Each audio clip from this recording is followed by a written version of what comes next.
बिस्मिल्लाहिर्रहमानिर्रहीम अस्सलामु अलैकुम डियर स्टूडेंट्स। उम्मीद करता हूँ आप सब खैरियत से होंगे। माई सेल्फ मोहम्मद जुनेद सऊ, lecture chemistry in higher education department. आज आपकी खिदमत में हाजिर हुआ हूँ, एक नया पास पेपर लेकर आया हूँ और आज हम बात करेंगे Azad Jammu and Kashmir public commission का लेक्चर केमिस्ट्री का पास पेपर जो 2017 को कंडक्ट हुआ। तो आज हम कंप्लीट इस पेपर की डिस्कशन करेंगे 100 बाय 100 MCQ। इससे पहले अगर आप लोगों ने हमारे चैनल को सब्सक्राइब नहीं किया तो चैनल को सब्सक्राइब कर लें और दोस्तों और फ्रेंड्स के साथ इसको शेयर करना मत भूलिए, बिकॉज इस प्लेटफॉर्म पे आपको केमिस्ट्री से related all types of exams, chemistry से रिलेटेड आपको ऑथेंटिक इन्फॉर्मेशन यहाँ पे मिलेगी और all types of publisher commission के जो एग्जाम्स हैं like KPPSC, AJK publisher commission, PPSC, SPSC और इसके साथ साथ FPSC के तमाम पास पेपर्स की यहाँ पे डिस्कशन करवाई जाती है। आप हमारी प्लेलिस्ट में विजिट कर सकते हैं और वहाँ पे कंप्लीट फोल्डर बना हुआ है पास पेपर्स के नाम से डिफरेंट पब्लिसर कमीशन के एग्जाम का, तो आप वहाँ पे विजिट कर सकते हैं और उसको वॉच कर सकते हैं। तो आइए आज की डिस्कशन स्टार्ट करते हैं। काफ़ी इंपॉर्टेंट पेपर था, बहुत चीज़ें आपको सीखने वाली भी हैं, बहुत ऑथेंटिक चीज़ें भी हैं, तो डिस्कस करते हैं आज को। तो स्टार्ट करते हैं question number 1। Plants look green due to the absorption. यहाँ पे देखें हमारे पास जो कलर नज़र आ रहा है प्लांट्स का वो कहता है कि ग्रीन कलर नज़र आता है। तो यहाँ हम इसको कंसेप्ट को लेके चलेंगे मन्सल व्हील के, और आपने बहुत सिंपल कंसेप्ट पढ़ा होगा विब गैर के नाम से। इसको समझ लीजिए, विब गॉयर वायलेट ब्लू ग्रीन ऑरेंज और उसके साथ रेड है, दिस इज द ग्रीन। तो जब ये ग्रीन कलर जो है इसका आपको यानी कि नज़र आ रहा होता है तो बेसिकली इसके बिल्कुल सामने वाला जो कलर होता है वो एब्जॉर्ब किया जाता है। तो this is the absorbance colour होता है जो कि रेड कलर है। तो यहाँ पे देखें कि अगर कोई लाइट का ग्रीन कलर आपको नज़र आता है, ट्रांसपेरेंट कलर जो होता है वो आपको बेसिकली आपको नज़र आ रहा होता है, और उसके बिल्कुल पैराडॉक्स बिल्कुल अपोजिट साइड पे जो कलर होता है वो एब्जॉर्ब हो रहा होता है। तो यहाँ पे रेड लाइट जो है वो बेसिकली जो प्लांट्स है वो उसको एब्जॉर्ब करता है, जिसकी वजह से इसका ग्रीन कलर हमें नज़र आता है। तो यहाँ पे सी ऑप्शन करेक्ट है। ये पास पेपर डिफरेंट व्हाट्सएप ग्रुप में भी आपको नज़र आ रहा होगा, शेयर किया होगा। जो हमारे आज़ाद जम्मू कश्मीर से हमारे स्टूडेंट्स हमें सुन रहे हैं और देख रहे हैं, आपने देखा होगा ये पेपर। लेकिन इसमें कुछ क्वेश्चंस की भी उन्होंने बनाई हुई है इसी PDF की, तो उसमें काफ़ी सारी मिस्टेक्स हैं। तो यहाँ पे हम कंप्लीट पेपर डिस्कस करेंगे और इसको आप अच्छे तरीके से देखते जाएं। बात करते हैं क्वेश्चन नंबर 2 की। Distribution, centre of distribution is given by, तो बेसिकली जो सेंटर ऑफ डिस्ट्रीब्यूशन है दिस इज द मीन। इसको क्या कहा जाता है? मीन कहा जाता है। इसका करेक्ट ऑप्शन ए है। Phase that can never be gained in the sublimation. तो सब्लिमेशन प्रोसेस क्या होता है? जिसमें आपका सॉलिड डायरेक्टली वेपर या गैशियस फॉर्म में चला जाता है, यानी कि सॉलिड जो है डायरेक्ट आपका गैशियस या वेपर फॉर्म पे चला जाता है। तो यहाँ पे लिक्विड फेज जो है वो एग्जिस्ट नहीं करती। तो यहाँ पे करेक्ट ऑप्शन क्या बनेगा? B is the correct option है, liquid. In the universal indicators red colour shows. तो रेड कलर जो है basically due to the acidic, जब आपके पास आप उसमें एसिड डालते हैं तो उसमें लिटमस जो पेपर होता है वो क्या होता है? ब्लू से रेड हो जाता है। तो ये एसिड्स की वजह से होता है, स्ट्रॉन्ग एसिड की वजह से। तो यहाँ पे ए ऑप्शन जो है यहाँ पे करेक्ट है। नेक्स्ट क्वेश्चन नंबर 5 है एक्वा रीजिया की जो करेक्ट परसेंटेज होती है। इसमें हम बात करें क्वेश्चन नंबर 5 का, वो बी ऑप्शन करेक्ट है। तो यहाँ पे उन्होंने ए जो है वो की में लगाया हुआ है, तो ये दिस इज दी इनकरेक्ट है। यहाँ पे करेक्ट ऑप्शन बी है। इसमें 3:1 होती है HCl और कंसनट्रेटेड HNO3 के बीच में। तो यहाँ पे मोल की जो रेशो होती है वो 3:1 रेशो होती है। This is called aqua regia. B option correct है। क्वेश्चन नंबर 6 है what is the name of the instrument used to measure the absorbance of the coloured compound in the solution. तो coloured compound की जो absorbance determine करने के लिए जो हमारे पास प्रोसेस यूज होता है, इंस्ट्रूमेंट यूज होता है, इसका नाम है कैलोरीमीटर। क्या है? कैलोरीमीटर। 6 का जो क्वेश्चन नंबर है वो आपका डी है। यहाँ पे calorimeter, D option is correct. COLORI, calorimeter, calorimeter, this is the correct option D. Pattern on paper in the chromatography is called, this is called chromatogram, not the chroma. ये Croma नहीं होता, यहाँ पे chromatogram होता है। यहाँ पे की में काफ़ी सारी मिस्टेक्स हैं। जिसने भी PDF बनाई और की बनाई है और स्टूडेंट्स के साथ शेयर की है, इसमें काफ़ी सारी मिस्टेक्स हैं, स्टूडेंट्स नोट कीजिएगा। तो दिस इज कॉल्ड क्रोमेटोग्राम, इसको कहा जाता है। क्वेश्चन नंबर 8 है ion exchange chromatography is based on, यहाँ पे इलेक्ट्रोस्टैटिक अट्रैक्शन होती है बिटवीन द चार्जेस। कीटाइन और इनाइन के बीच में अट्रैक्शन होती है, this is called electrostatic attraction due to the charges. तो यहाँ पे करेक्ट ऑप्शन ए है, नॉट दी एड्सॉर्प्शन क्रोमेटोग्राफी। यहाँ पे ये सूटेबल आंसर नहीं है, ए ऑप्शन यहाँ पे करेक्ट है।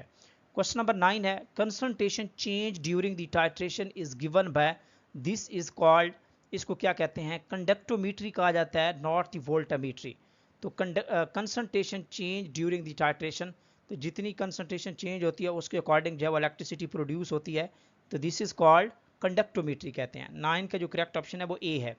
Locating agent for the amino acids के लिए निनहेड्रन रिएजेंट यूज किया जाता है, बी ऑप्शन यहाँ पे करेक्ट है। अमोनियम क्लोराइड सॉलिड फॉर्म में है, ये रिएक्ट करता है सोडियम हाइड्रोक्साइड के साथ, तो यहाँ पे जो करेक्ट ऑप्शन है वो सोडियम क्लोराइड की फॉर्मेशन होती है, वाटर की फॉर्मेशन होती है और साथ अमोनिया गैस प्रोड्यूस होती है, तो बी ऑप्शन यहाँ पे करेक्ट है। Which of the following is different from the other 3 in the length, यहाँ पे देखें तो इनमें 3 यूनिट्स जो हैं वो बिल्कुल मीटर में दिए गए हैं और एक जो है यूनिट नैनोमीटर में है, तो यहाँ पे जो है वो डिफरेंट यूनिट कौन सा है, नैनोमीटर में है, तो बी ऑप्शन यहाँ पे करेक्ट है। Which of the following is not commonly used as solvent for infrared spectroscopy, तो स्टूडेंट्स हमने बात की हुई है कि जो इंफ्रारेड स्पेक्ट्रोस्कोपी में है जनरली हम 3 सॉल्वेंट यूज़ करते हैं, कार्बन डाइसल्फाइड, क्लोरोफॉर्म भी आप यूज़ कर सकते हैं और उसके साथ साथ कार्बन टेट्राक्लोराइड, कार्बन डाइसल्फाइड, ये तीनों सॉल्वेंट यूज़ किए जाते हैं और इनकी बिकॉज क्योंकि इनकी वाइड ट्रांसपेरेंसी रेंज होती है और फंक्शनल ग्रुप की जो पीक्स आती हैं वो इंटरफेयर नहीं होती अगर आप ये 3 सॉल्वेंट यूज़ करते हैं, तो यहाँ पे जो करेक्ट ऑप्शन होना चाहिए विच नॉट कॉमनली यूज, तो यहाँ पे एथेनॉल है, ए ऑप्शन यहाँ पे करेक्ट है, क्योंकि यहाँ पे देखें तो ETOH, यहाँ पे एथेनॉल की OH की पीक आती है, तो एथेनॉल सॉल्वेंट की OH की पीक वो इंटरफेयर करती है, ओवरलैप करती है, जो आपके पास हमारा सॉल्वेंट यूज़ होगा या कोई कंपाउंड आप यूज़ करते हैं लाइक एथेनॉल, अगर आपके सैंपल में कंपाउंड है या कार्बोक्सिलिक एसिड कंपाउंड है तो वहाँ पे ये पीक फिर ओवरलैप कर जाती है, तो इसलिए जल्दी हम ये सॉल्वेंट यूज़ नहीं करते IR में, ठीक है। हाँ आप UV विजिबल में आप इसको कर सकते हैं यूज़, तो यहाँ पे जो करेक्ट ऑप्शन होना चाहिए एथेनॉल चाहिए, not the carbon disulphide, carbon disulphide is also the solvent used in the IR spectroscopy, इसको नोट कीजिएगा। नेक्स्ट क्वेश्चन नंबर 14 है, इसकी स्टेटमेंट जो है वो आपको क्लियर नज़र नहीं आ रही होगी, तो लेकिन मैं आपको ये समझा देता हूँ। बेसिकली वो कहता है कि qualitative inorganic analysis on the basic radical HCl is generally हम प्रेफर्ड करते हैं देन दी HNO3, क्या करते हैं, HNO3 की बजाय हम HCl को यहाँ पे प्रेफर करते हैं, तो इसके रिजल्ट में देखें कि preparing the solution of different substances, because क्योंकि इस केस में देखें तो हमारे पास जो नाइट्रिक एसिड है वो क्या है, hydrochloric acid, not the oxidising agent, C option यहाँ पे करेक्ट है, hydrochloric acid is not an oxidising agent, इस वजह से हम इसको एज अ प्रेफर करते हैं in the qualitative analysis, inorganic analysis, salt analysis में। नेक्स्ट क्वेश्चन नंबर 15 है, 15 का पूछा गया कि RF value is always in the range of, RF value की जो रेंज होती है वो 0 से 1 होती है, यानी कि this is the range, 0 to 1 is the range of RF value. Question number 16 है, according to the Beer's Lambert law absorbance is independent of which of the following, तो स्टूडेंट्स हम आपने रिलेशन पढ़ रखा होगा एब्जॉर्बेंस का, absorbance is the directly proportional to the concentration and also absorbance is the directly proportional to the length, फिर जब इस लॉ को ड्राइव करते हैं तो absorbance is equal to absorptivity and concentration versus L, ठीक है। तो यहाँ पे इस तरह ये एक इक्वेशन बन जाती है, तो यहाँ पे तीनों factors absorptivity, concentration and length, these are the absorbance इनके ऊपर डिपेंडेंट करती है, तो यहाँ पे जो करेक्ट ऑप्शन बनेगा वो होगा आपका colour of the solution, D option जो है यहाँ पे करेक्ट है, जहाँ पे Beer Lambert law generally absorbance depend नहीं करती। 17 क्वेश्चन है, a shift to lower wave number, a shift to lower wave number of an absorption in the spectra, तो ये कौन सी होती है, जब आप लोअर वेव नंबर की तरफ जाती है तो शिफ्ट जो है वो कहाँ पे जाएगी, लोअर फ्रीक्वेंसी की तरफ जाएगी। यहाँ पे 17 का जो करेक्ट ऑप्शन है स्टूडेंट वो ए है, क्योंकि वेव नंबर जो है वो फ्रीक्वेंसी के वेव नंबर जो है वो फ्रीक्वेंसी के डायरेक्टली प्रोपोर्शनल है and also the directly proportional to the energy, ये नोट कीजिएगा, ठीक है। तो यहाँ पे करेक्ट ऑप्शन जो है वो ए बनेगा, नॉट द हायर एनर्जी, यहाँ पे लोअर एनर्जी की तरफ जाता है, ठीक है, लोअर वेव नंबर की वैल्यू होगी तो एनर्जी भी लोअर होगी, तो यहाँ पे करेक्ट ऑप्शन ए है।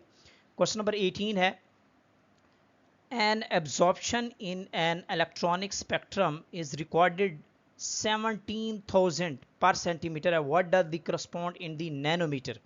तो ये यूनिट्स की कन्वर्जन है। मैं स्टूडेंट्स को अपने IR जो one shot video recorded lecture already available YouTube के ऊपर, मैंने यूनिट्स कन्वर्जन अच्छे तरीके से सिखाई हुई है स्टूडेंट्स को। तो यहाँ से क्वेश्चन आता है, तो पर सेंटीमीटर में आपकी बेसिकली यहाँ पे वैल्यू गिवन है, तो आपने इसको किस में कन्वर्ट करना है, नैनोमीटर में। तो बहुत सिंपल होता है, सबसे पहले आप इसको सेंटीमीटर में लेके हैं, तभी हम नैनोमीटर ईजिली कैलकुलेट कर लेंगे।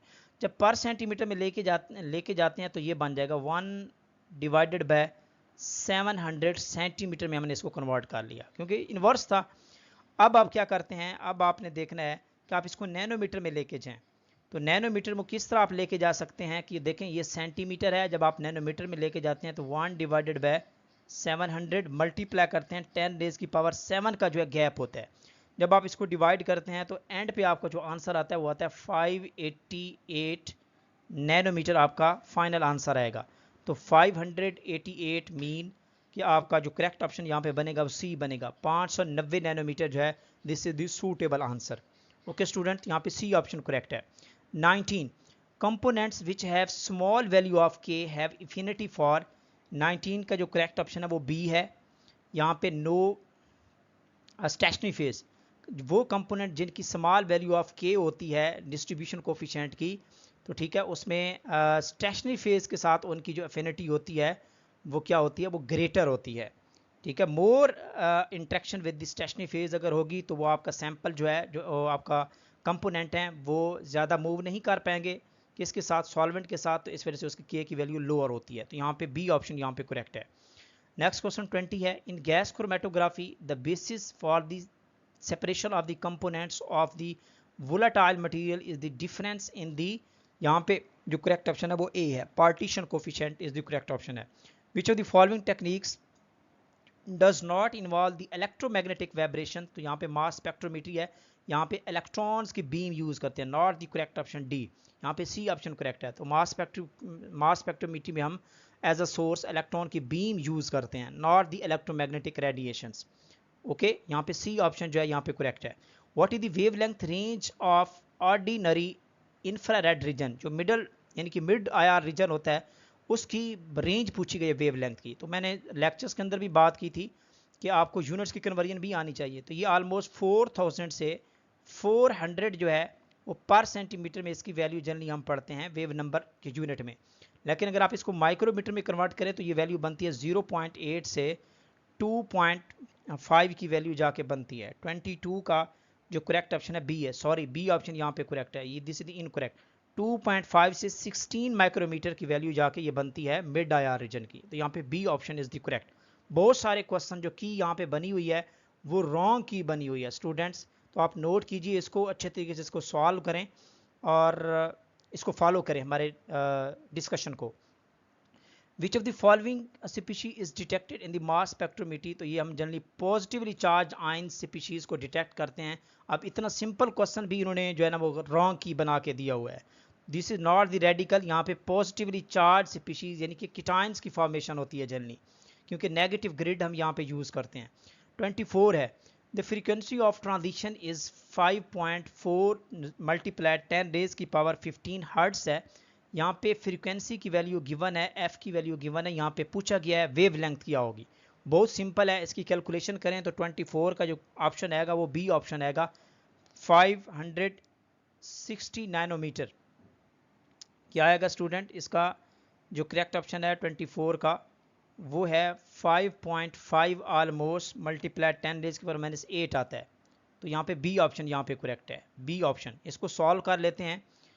यहाँ पे देखें तो फ्रीक्वेंसी की वैल्यू है student F is equal to 5.4 multiply 10 raise की पावर 15 हर्ट्ज है, 10 की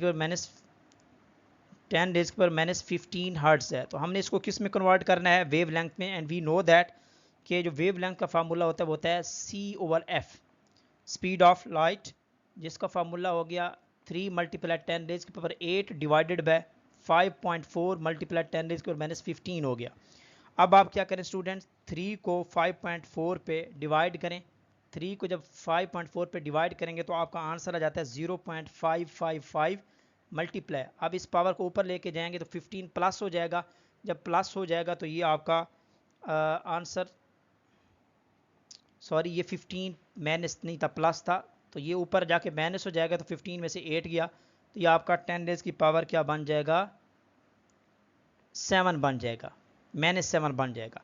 तो यहाँ पे देखें कि अकॉर्डिंग टू द आंसर तो हमारे पास क्या बनेगा आंसर, इसको अगर हम 5.5 लेके जाते हैं, पॉइंट इधर लेके जाते हैं यहाँ से, तो ये आपका बन जाएगा 10 रेज की पावर -8 जो है यहाँ पे बन जाएगा आपका मीटर में यूनिट बन जाएगा। तो this is the correct option है। तो अब चलें यहाँ पे देखें तो कौन सा ऑप्शन करेक्ट है, 5.6 मल्टीप्लाई 10 रेज की पावर -8 मीटर। इस तरह 25th क्वेश्चन देखें, the frequency of transition is, frequency given है 3.1 मल्टीप्लाई 10 रेज की पावर 10 जो है हर्ट्स है, what is the energy of this transition, तो एनर्जी पूछी गई है। तो यहाँ पे भी बहुत सिंपल कैलकुलेशन है, इसको हम इस तरह सॉल्व कर लेते हैं। फ्रीक्वेंसी की वैल्यू उसने दी है यहाँ पे 3.1 मल्टीप्लाई 10 रेज की पावर 10 और एनर्जी पूछी गई है, and we know that energy is equal to HF होता है। तो प्लांक्स कांस्टेंट की वैल्यू आपको याद होनी चाहिए, 6.63 मल्टीप्लाई 10 रेज की पावर -34 होता है, एंड मल्टीप्लाई ये हो जाएगा 3.1 मल्टीप्लाई 10 रेज की पावर 10 हो जाएगा। तो 6.63 को आप 3.1 से मल्टीप्लाई कर लें तो आपका आंसर कितना आ जाएगा, 20.55 आ जाएगा। और ये माइनस का है, ये प्लस का है, तो ये आपका ऑलमोस्ट अगर आप इसको माइनस करें तो -24 आ जाएगा।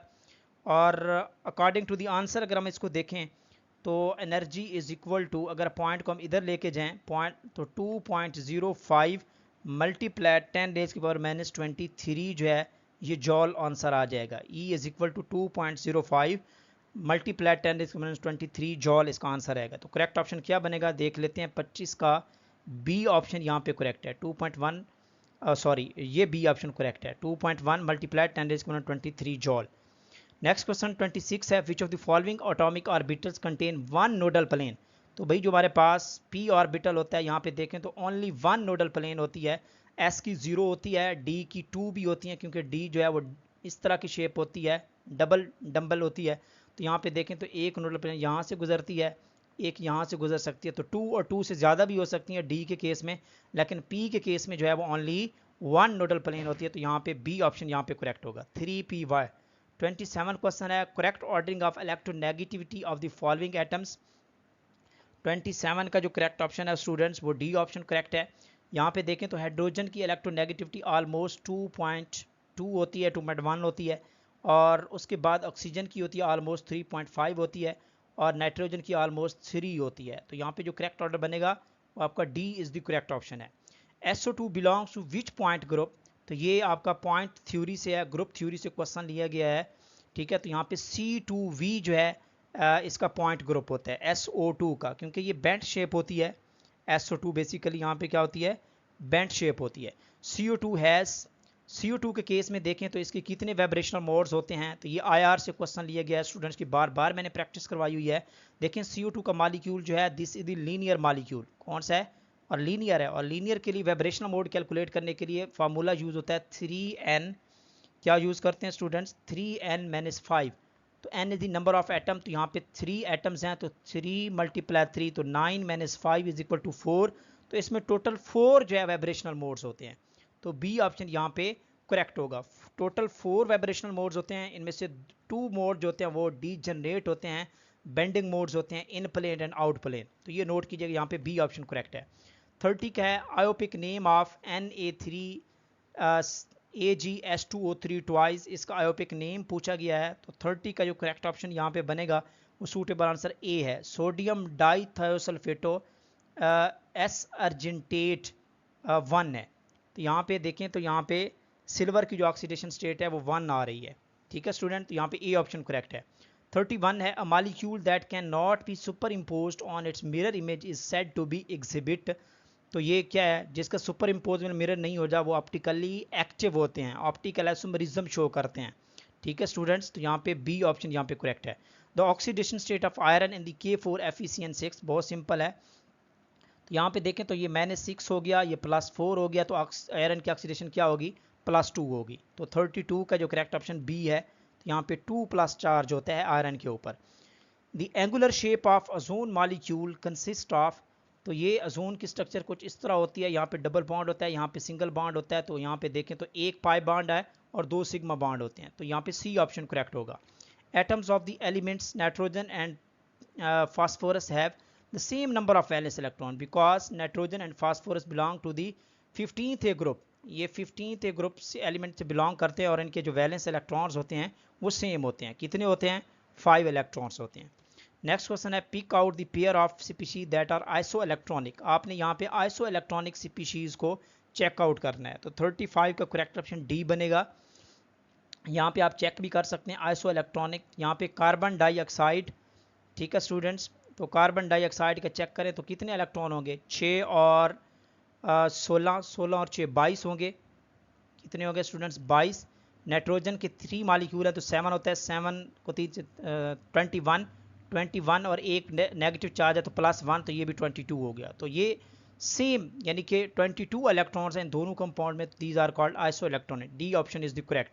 विच of the following has most polar bond? तो HF जो है मोर पोलर बॉन्ड रखता है due to the highly electronegativity difference. Which molecule does not have TD symmetry? तो P4 यहाँ पे देखें जो इसका करेक्ट ऑप्शन है वो है XeF4 है। डी ऑप्शन करेक्ट है, not the P4 not the CH4। यहाँ पे जो करेक्ट ऑप्शन है वो XeF4 है, ठीक है, बिकॉज क्योंकि XeF4 की जो ज्योमेट्री होती है वो टेट्राहेड्रल होती है। कौन सी होती है? टेट्राहेड्रल ज्योमेट्री होती है। ओके स्टूडेंट, इसकी सॉरी स्क्वायर प्लेनर होती है। सॉरी, इसकी जो ज्योमेट्री होती है वो कौन सी होती है? स्क्वायर प्लेनर होती है, not the tetrahedral. Tetrahedral SiF4 है, P4 है, CH4 है। इनकी तीनों की टेट्राहेड्रल ज्योमेट्री होती है, जबकि XeF4 की स्क्वायर प्लेनर होती है। तो यहाँ पे डी ऑप्शन करेक्ट बनेगा। 38 है which ligand is least likely to which ligand is least likely to adopt bridging mode between the two metal? तो यहाँ पे जो करेक्ट ऑप्शन है वो PPH3 है। यहाँ पे सी ऑप्शन यहाँ पे करेक्ट है। This is the monodentate ligand होता है और ये कोऑर्डिनेशन इसकी होती है to only one metal atom. तो यहाँ पे सी ऑप्शन करेक्ट है। Which acid is thiosulphate acid? तो यहाँ पे करेक्ट ऑप्शन डी है, H2SO3 जो है this is the thiosulfate acid इसको कहा जाता है। IUPAC name for the FeF4OH twice? तो इसका जो करेक्ट ऑप्शन है वो बी है, डाई एक्वा टेट्राफ्लोरो। और इस पर चार्ज होता है आयरन का प्लस यानी कि 1 चार्ज होता है, क्योंकि ये एक्वा है, ठीक है, और ये न्यूट्रल लिगेंड है। F4 जो है यहाँ पे देखें तो इसमें -4 चार्ज है। यहाँ पे करेक्ट ऑप्शन बी है स्टूडेंट। तो यहाँ पे सॉरी 40 का करेक्ट ऑप्शन बी है, ये करेक्ट होगा। दिस इज नॉट द सी, क्योंकि इसके इसमें देखें तो यहाँ पे -4 ऊपर फिर -1 चार्ज है, तो RnP ऑक्सीडेशन स्टेट यहाँ पे +3 बन रही है। तो यहाँ पे बी ऑप्शन करेक्ट होगा। 41 क्या है? Given the list of the ligand and their corresponding name choose the pair that the disagree. जो डिसएग्री पेयर करता है, GOH को हाइड्रोक्सो ही कहते हैं और CN नेगेटिव को कहते हैं सियानो ग्रुप कहते हैं। कौन सा ग्रुप कहते हैं? सियानो कहते हैं। तो ये होना चाहिए था, दिस इज नॉट डिसएग्री, ये डिसएग्री कर रहा है, ठीक है। इस तरह क्लोरो, इसको एक्वा कहते हैं। तो बी ऑप्शन यहाँ पे करेक्ट है। 42 पे आ जाते हैं students. 42 when EDTA solution is added to magnesium ion solution then which of the following जो है स्टेटमेंट इज नॉट ट्रू? तो यहाँ पे बी ऑप्शन जो है यहाँ पे जो है वो क्या है? नॉट ट्रू है। All 6 coordinate sides magnesium are occupied. Okay student, तो then which of the following statement is not true? 42 का जो करेक्ट ऑप्शन है वो यहाँ पे बी ऑप्शन है, all 6 coordinating sides of magnesium are occupied. Next question 43 है least paramagnetic property is shown by. तो ये आपको चेकआउट करना पड़ेगा कि इनमें से कौन सा लीस्ट पैरामैग्नेटिक है जिसमें less number of unpaired electron हो। 43 का यहाँ पे करेक्ट ऑप्शन डी बनेगा, कॉपर है। आपने देखा होगा कि कॉपर के केस में ऑल द डी ऑर्बिटल जो हैं वो क्या होते हैं? फुल्ली फिल्ड हो जाते हैं, क्योंकि इसकी जो कॉन्फ़िगरेशन होती है दिस इज द आर्गॉन, और उसके बाद होता है 3D10 होता है और उसके बाद 4s1 होता है। तो यहाँ पे there is no unpaired electron, तो यहाँ पे कॉपर जो करेक्ट ऑप्शन है डी। 44 का question number, iron exhibits 2+ and 3+ oxidation state होती हैं। Which of the following statement about the iron is incorrect? कौन सी इनकरेक्ट स्टेटमेंट है? तो 44 का जो करेक्ट ऑप्शन बी है। Ferrous compounds are relatively more ionic than the corresponding ferric compounds. तो भाई जो फेरिस कंपाउंड्स होते हैं ये जनरली मोर कोवलेंट नेचर के होते हैं। कौन से होते हैं? मोर कोवलेंट नेचर के होते हैं as compare to the ferric compound. तो यहाँ पे जो करेक्ट ऑप्शन है 44 का, सॉरी डी ऑप्शन यहाँ पे करेक्ट बनेगा, क्योंकि more will be the ferrous compounds are more easily hydrolyse than the corresponding ferric compound. ये इजीली हाइड्रोलाइज नहीं होते, ये करेक्ट ऑप्शन है। ठीक है, जितना लेस चार्ज होगा वो आयनिक नेचर का होगा, जितना कीटाणु के ऊपर मोर पॉजिटिव चार्ज होगा उसमें कोवलेंट नेचर ज़्यादा होगा। तो डी ऑप्शन यहाँ पे करेक्ट है। 45 का question number, in its ground state hydrogen ion has. 45 का करेक्ट ऑप्शन जो है यहाँ पे जो है वो डी ऑप्शन है। In its ground state hydrogen ion, यहाँ पे हीलियम होना चाहिए था। Helium ion has electron, this is the, I think यहाँ पे कोई मिस्टेक है। Helium ion has 1 electron, D option यहाँ पे करेक्ट होना चाहिए था। D is the correct option. 46 है, the VSEPR model is consistent with one of the following molecules are ions being non polar, which is non polar. तो यहाँ पे 46 का चेक करें तो यहाँ पे बी ऑप्शन करेक्ट है। ClF2 जो है दिस इज दी मॉलिक्यूल जो है ये नॉन लीनियर स्ट्रक्चर है इसकी, बाकी CO2 लीनियर है, N3 नेगेटिव भी लीनियर है, I3 भी लीनियर है। तो ClF2 जो है ये बेंट शेप होती है इसकी, ClF2 इस तरह की शेप होती है, बेंट शेप होती है। तो correct option is B. Which ligand can coordinate in either a monodentate और या चिलेटिंग मैनर। तो यहाँ पे जो करेक्ट ऑप्शन है 47 का वो सी ऑप्शन करेक्ट है। PHEN जो है इसको कहते हैं फेन, 110 फिनेंथ्रोलीन भी कहते हैं सी को। 110 फिनेंथ्रोलीन जो है ये जो है दोनों एक्ट करता है as a monodentate and chelating manner. C option is the correct. 48 when the valence d orbital of the central metal ion are split in energy in an octahedral ligand field, which orbital are raised least in energy। जब हम splitting करते हैं तो generally 2 type के हमें orbital मिलते हैं, एक होता है EG सेट ऑफ ऑर्बिटल और एक होता है T2G सेट ऑफ ऑर्बिटल। तो जो T2G सेट ऑफ ऑर्बिटल होता है ये लोअर इन एनर्जी होता है, और ये कौन कौन से होते हैं? DXY, DYZ, DZX। B option यहाँ पे करेक्ट है। These are the T2G orbital और इनकी लोअर एनर्जी होती है। 49 in which one of the following species does the transition metal ion have D3 electronic configuration इसमें से किसकी है? 49 का जो करेक्ट ऑप्शन ए है स्टूडेंट, क्रोमियम NH363+ है।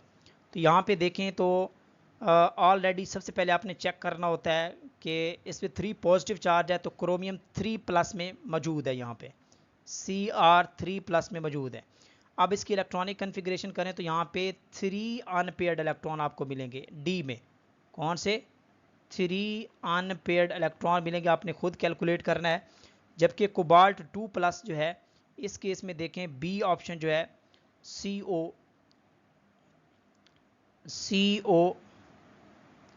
इस केस में देखें तो यहाँ पे जो इसके अनपेयर्ड इलेक्ट्रॉन है वो 5 अनपेयर्ड इलेक्ट्रॉन है।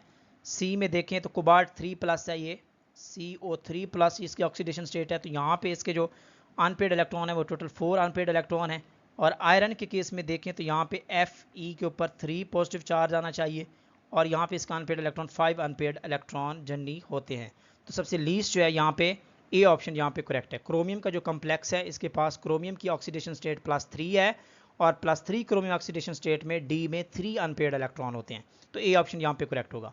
Which has maximum paramagnetic character. तो ये भी बिल्कुल वैसे ही है कि आपने चेक करना है, सबसे पहले मेटल की ऑक्सीडेशन स्टेट फाइंड आउट कर लें, उसके बाद इलेक्ट्रॉनिक कन्फिग्रेशन करें और चेक करें कि डी के अंदर कितने अनपेयर्ड इलेक्ट्रॉन हैं। जितने ज़्यादा अनपेयर्ड इलेक्ट्रॉन होंगे उसका पैरामैग्नेटिक करेक्टर उतना ज़्यादा मैक्सिमम होगा। तो यहाँ पे देखें ए कम्प्लेक्स में अगर हम बात करें इन दिस केस, तो यहाँ पे जो आयरन की ऑक्सीडेशन स्टेट है यहाँ पे देखें -6 है, +4 है, तो यहाँ पे Fe2+ है। तो यहाँ पे आयरन के ऊपर +2 चार्ज है। तो इस केस में देखें तो यहाँ पे 4 अनपेयर्ड इलेक्ट्रॉन है। कौन से हैं? 4 अनपेयर्ड इलेक्ट्रॉन मौजूद हैं। जबकि बी में देखें कॉपर का है, तो यहाँ पे कॉपर की जो ऑक्सीडेशन स्टेट है वो +2 है, कॉपर पे +2 चार्ज है। तो यहाँ पे देखें तो इसके जो अनपेयर्ड इलेक्ट्रॉन आते हैं वो 1 अनपेयर्ड इलेक्ट्रॉन होता है। कौन से? 1 अनपेयर्ड इलेक्ट्रॉन होता है। इस केस में देखें तो यहाँ पे कॉपर का जो कम्प्लेक्स है ये भी +2 में है, कॉपर +2 में है, तो यहाँ पे भी 1 अनपेयर्ड इलेक्ट्रॉन होगा। और मैंगनीज के केस में चेक कीजिए तो यहाँ पे मैंगनीज +2 कंडीशन में मौजूद है ऑक्सीडेशन स्टेट में, और इसके जो अनपेयर्ड इलेक्ट्रॉन डी में होते हैं वो ऑलमोस्ट 5 अनपेयर्ड इलेक्ट्रॉन यहाँ पे मौजूद होते हैं। तो यहाँ पे जो करेक्ट ऑप्शन बनेगा 50 का वो डी ऑप्शन यहाँ पे करेक्ट है। तो इस तरह आपने कैलकुलेट करना होता है। 51 पे आ जाते हैं students, which of the following halogen is the best leaving group, कौन सा है इसमें से। तो आप नीचे देखें तो आयोडाइड जो है this is the best leaving group, easily यहाँ से रिमूव हो सकता है। तो यहाँ पे 51 का ए ऑप्शन जो है यहाँ पे करेक्ट है। TMS is used as the internal standard in the, यहाँ पे जो TMS हम यूज़ करते हैं basically as a standard use करते हैं किस में, प्रोटॉन NMR में, NMR स्पेक्ट्रोस्कोपी में यूज़ करते हैं। डी ऑप्शन करेक्ट है। Carbonyl compounds have an order similar to the, यहाँ पे चेक करें तो यहाँ पे 53 का जो करेक्ट ऑप्शन हमारा बन रहा है वो बी ऑप्शन करेक्ट है। एल्मोंड्स जो है वो यहाँ पे करेक्ट ऑप्शन है, बी ऑप्शन यहाँ पे करेक्ट ऑप्शन है आलमोंड्स। तो आलमोंड्स के केस में यहाँ पे जो इसकी ऑर्डर होती है आप देखें तो बेंजल्डिहाइड एक कंपाउंड है, बेंजल्डिहाइड इसकी जो ऑर्डर होती है वो आलमोंड जैसी है, बादाम की तरह होती है, इसकी खुशबू होती है। तो यहाँ पे बी ऑप्शन करेक्ट है। 54 का करेक्ट ऑप्शन देख लेते हैं। An amphoteric compound is that which contain, तो इसमें एसिडिक एंड बेसिक दोनों फंक्शनैलिटीज़ होती हैं। जब एसिड के साथ रिएक्ट करता है तो ये एक्ट करता है एज अ बेस, जब बेस के साथ रिएक्ट करता है तो ये एक्ट करता है एज अ एसिड एक्ट करता है। लाइक बेरिलियम ऑक्साइड है, एल्यूमिनियम ऑक्साइड है, Al2O3, these are the amphoteric oxides. 55 pentane and two methyl butane have the same, यहाँ पे देखें तो इसकी सेम परसेंटेज कंपोजिशन होती है। 55 का correct option is C, same percentage composition होती है इनकी, क्योंकि these are the isomers of each other. Geometric isomerism is shown in the alkenes में ये पाया जाता है। बहुत सिंपल क्वेश्चन है, B is the correct option है। 57 पे आ जाएं, which of the following statement correctly pertains to a pair of enantiomers, यानी कि इनैंशोमर्स पेयर के लिए कौन सी स्टेटमेंट करेक्ट है। 57 का जो यहाँ पे देखें तो ए ऑप्शन यहाँ पे करेक्ट है। They rotate the plane polarised light by exactly the same amount in the opposite direction, same amount में वो रोटेट करते हैं लाइट को लेकिन अपोजिट डायरेक्शन में, एक क्लॉकवाइज होती है एक एंटी क्लॉकवाइज होती है। तो यहाँ पे ए ऑप्शन यहाँ पे करेक्ट है। 58 one important aspect when choosing the solvent system for the extraction of pick 2, तो यहाँ पे इमिसिबल सॉल्वेंट्स हम जनरली यूज़ करते हैं सॉल्वेंट एक्सट्रैक्शन में, ए ऑप्शन यहाँ पे करेक्ट है। What is the relationship between the trans 2 butene and cis 2 butene में कौन सा जो रिलेशन है वो 59 का करेक्ट ऑप्शन जो है वो यहाँ पे बी है। These are the constitutional isomer जिनको ज्योमेट्रिकल आइसोमर्स कहा जाता है। These are the geometrical isomers, B option यहाँ पे करेक्ट है, not the enantiomers. B option is the correct. 60 which of the following will undergo the addition reaction with the chlorine, तो भाई addition reaction कौन सा कंपाउंड शो करता है। तो यहाँ पे जो करेक्ट ऑप्शन होना चाहिए था 60 का मोर सूटेबल जो आंसर है वो आपका B option is the correct option है। This is the benzene, benzene जो है ये रिलेक्टेंटली एडिशन रिएक्शन शो करती है जबकि बाकी कंपाउंड जब एडिशन शो नहीं करते। तो यहाँ पे दिस इज द अल्कीन, तो अल्कीन जो है ये पे इजीली एडिशन रिएक्शन शो करती है। यहाँ पे correct option is B, more suitable जो है वो बी है यहाँ पे। 61 which of the following is the enantiomer of the following substance. 61 का जो करेक्ट ऑप्शन सी है यहाँ पे, थर्ड जो है दिस इज द इनैंशोमर। यहाँ पे 180 पे इसकी रोटेशन होती है। यहाँ पे देखें तो इसका जो करेक्ट स्ट्रक्चर है वो इनैंशोमर वो ये वाला है। Third is the correct enantiomer of the following compound. Okay students, next question है 62 a single atom or group of atom which gives characteristic property to the compound, this is called functional group। ये basic definition है functional group की। 63 2 propanol and 1 propanol show the isomerism, तो यहाँ पे functional group जो है वो displacement है, तो this is called the functional group isomerism इसको कहा जाता है। और सॉरी यहाँ पे पोजिशनल आइसोमरिज्म है। This is very basic question है क्योंकि यहाँ पे फंक्शनल ग्रुप अल्कोहलिक ग्रुप ही है, OH ग्रुप है, लेकिन उसकी पोजीशन चेंज हो चुकी है, तो this is called positional isomerism. 63 का जो करेक्ट ऑप्शन है वो डी करेक्ट ऑप्शन है। 64 functional groups information of compound under investigation, तो ये FTR से हमें मिलता है, not the UV, this is the incorrect. यहाँ पे इनकरेक्ट जो है वो की यहाँ पे यूज़ की गई है, तो this is the correct option FTR, Fourier transform infrared spectroscopy में बेसिकली हम फंक्शनल ग्रुप को आइडेंटिफाई करते हैं। तो यहाँ पे correct option is B।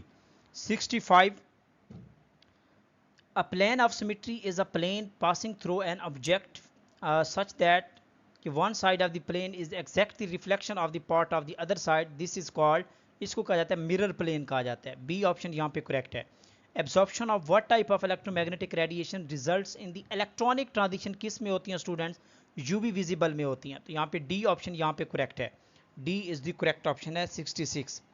Next question 67 है, ethanol can be oxidized stepwise, what is the first stable intermediate when ethanol is oxidized with the mild oxidizing agent?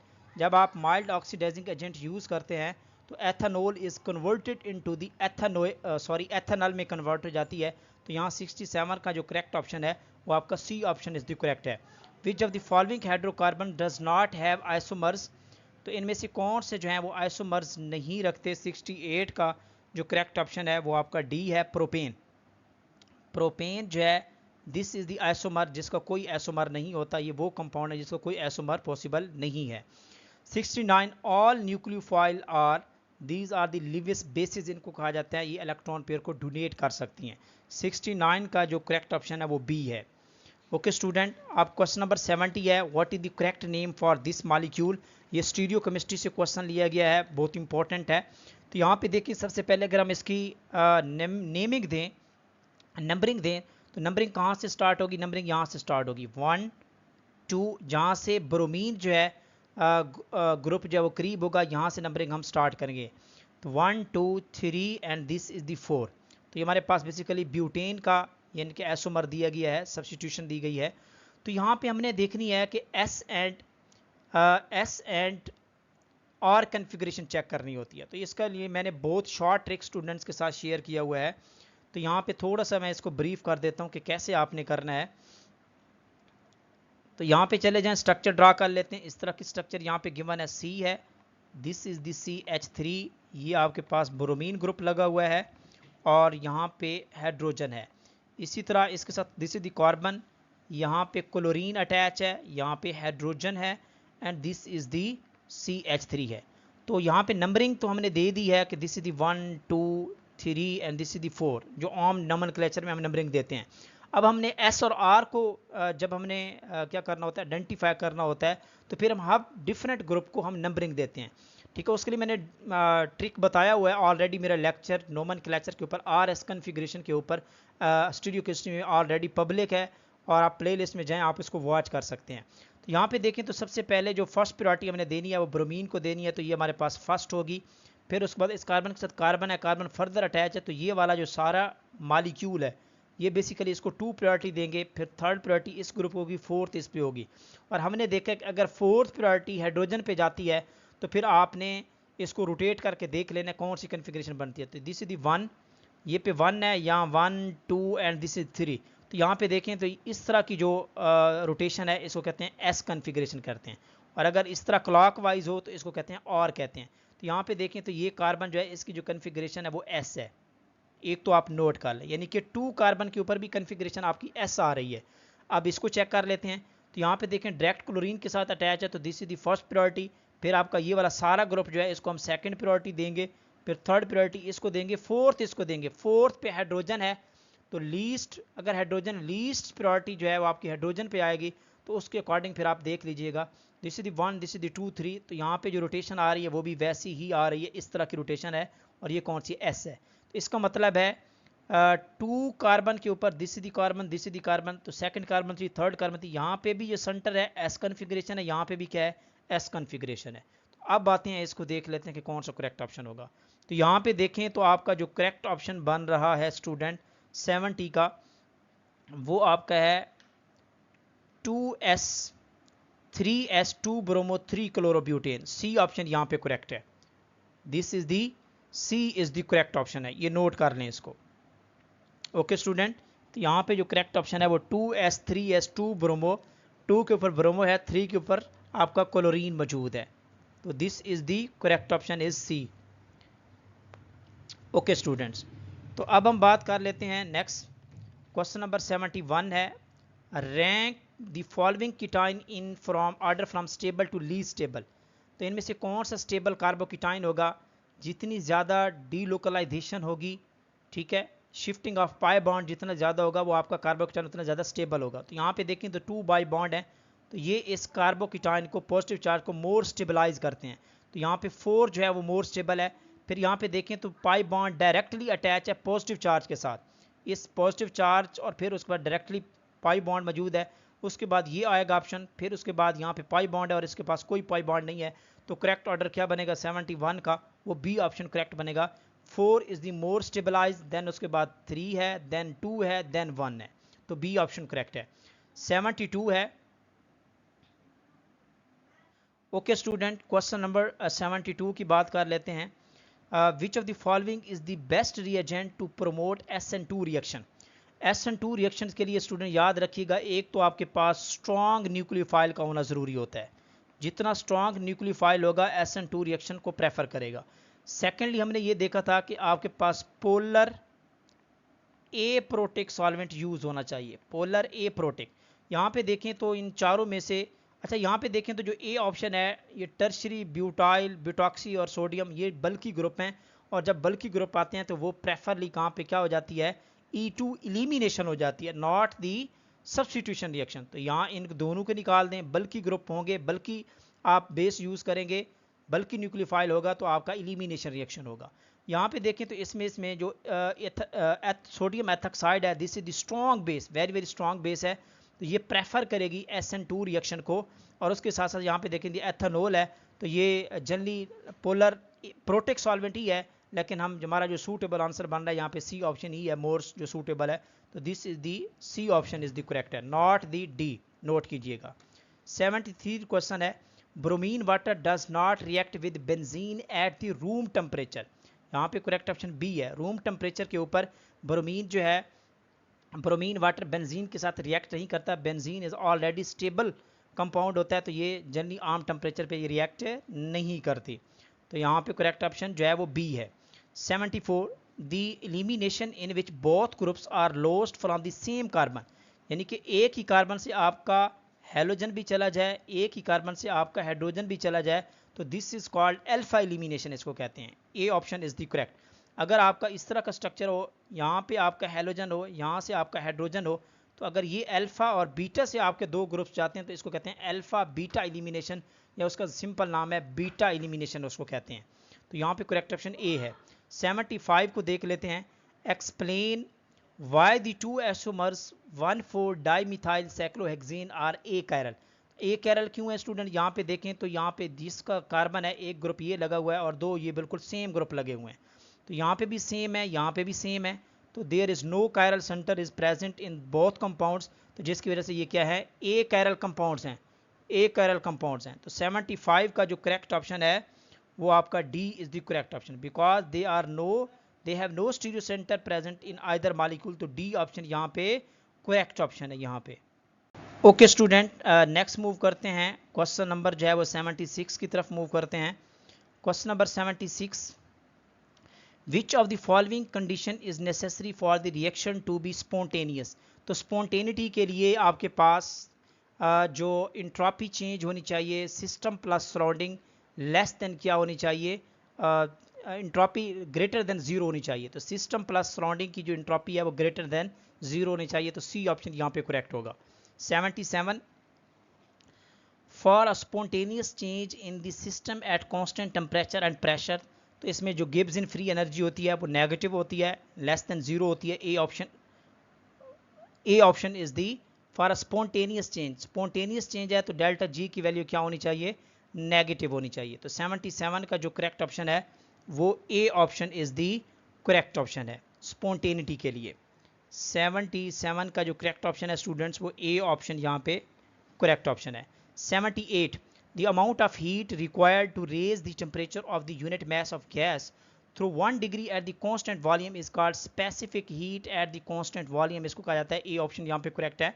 79, an adiabatic process वो होता है जहाँ पे हीट ना इंटर होती है ना लीव होती है, तो यहाँ पे ए ऑप्शन यहाँ पे करेक्ट बनेगा।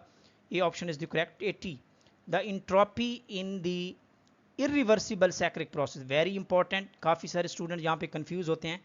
इरिवर्सिबल साइक्लिक प्रोसेस जब होता है तो उस केस में इंट्रोपी इंक्रीज हो रही होती है ओवरऑल, क्योंकि यहाँ बात हुई है इंट्रोपी की, तो यहाँ पे हम यूनिवर्स की बात करेंगे। यहाँ पे सिस्टम की अगर बात होती इंट्रोपी ऑफ द सिस्टम, फिर हम लगाते कि जीरो होती। तो यहाँ पे जो करेक्ट ऑप्शन है स्टूडेंट वो सी ऑप्शन करेक्ट है, क्योंकि जो इंट्रोपी होती है this is equal to the system की entropy plus surrounding, system plus surrounding की बात। तो यहाँ पे देखें तो सिस्टम के केस में जब साइक्लिक प्रोसेस होता है तो उसकी जीरो हो जाती है, लेकिन सराउंडिंग के केस में because this is the complex phenomena होता है, तो यहाँ पे साइक्लिक प्रोसेस भी हो तो इंट्रोपी इंक्रीज हो रही होती है, जिसकी वजह से ओवरऑल हम कहते हैं कि इंट्रोपी क्या कर रही है, इंक्रीज हो रही है। ओवरऑल हम क्या कहते हैं स्टूडेंट, इंट्रोपी इंक्रीज हो रही है। तो यहाँ पे जो करेक्ट ऑप्शन है वो आपका सी इज दी यहाँ पे करेक्ट ऑप्शन है, नोट कीजिएगा इसको। 81 the measurement of thermodynamic property known as temperature, तो this is based on the zeroth law of thermodynamics, इसको कहा जाता है, इसकी डेफिनेशन भी यही है। 82 work done in a free expansion process, जब फ्री एक्सपेंशन प्रोसेस होता है तो उसके केस में there is no work done, because उसके जो एक्सटर्नल प्रेशर होता है वो जीरो होता है, there is no external pressure. तो जब नो एक्सटर्नल प्रेशर है तो उस केस में आपका माइनस पी और उसके बाद डेल वी, जब नो एक्सटर्नल प्रेशर होगा तो उस केस में वर्क डन क्या हो जाएगा, जीरो हो जाएगा। तो यहाँ पे B is the correct option है। 82 का जो करेक्ट ऑप्शन है वो बीटा है। Which of the following requires a corpuscular interpretation of light, corpuscular को कहते हैं यानी कि particle nature, this is the particle basically. तो पार्टिकल नेचर कौन सा एक्सपेरिमेंट शो करता है, this is called photo electric effect. Refraction, interference, diffraction, these are all the wave nature of light को जो है ना वो प्रूव करते हैं। तो photo electric effect is the correct option है। नेक्स्ट क्वेश्चन 84 है, the phenomena of lowering of vapour pressure is defined as decrease in the vapour pressure of the solvent on the addition of non volatile non electrolyte, जब हम add करते हैं तो vapour pressure क्या कर जाता है, डिक्रीज कर जाता है। तो यहाँ पे बी ऑप्शन करेक्ट है। नेक्स्ट क्वेश्चन 85 है, in case of radiations amount of energy is proportional to the, यहाँ पे करेक्ट ऑप्शन ए होना चाहिए, यहाँ पे कोई सिग्निफिकेंट ये ऑप्शन नहीं है। लाइट क्या लाइट है, तो this is the frequency, we know that कि E is equal to H F, तो एनर्जी जो है वो फ्रीक्वेंसी के डायरेक्टली प्रोपोर्शनल है, तो ए ऑप्शन यहाँ पे करेक्ट है। 85 का जो करेक्ट ऑप्शन है वो स्टूडेंट वो आपका A option is the correct option है। नेक्स्ट क्वेश्चन 86 है, न्यूमेरिकल गिवन है, a photo electron has a kinetic energy of 3.588 multiply 10 raise की पावर -19 है, व्हाट इज द स्पीड। तो ये बहुत सिंपल कैलकुलेशन है, आप इसको देख लेते हैं, कैलकुलेट कर लेते हैं। ओके स्टूडेंट, यहाँ पे कैलकुलेट कर लेते हैं। तो यहाँ पे कैनेटिक एनर्जी गिवन है that is equal to 3.588 multiply 10 raise की पावर -19 जॉल।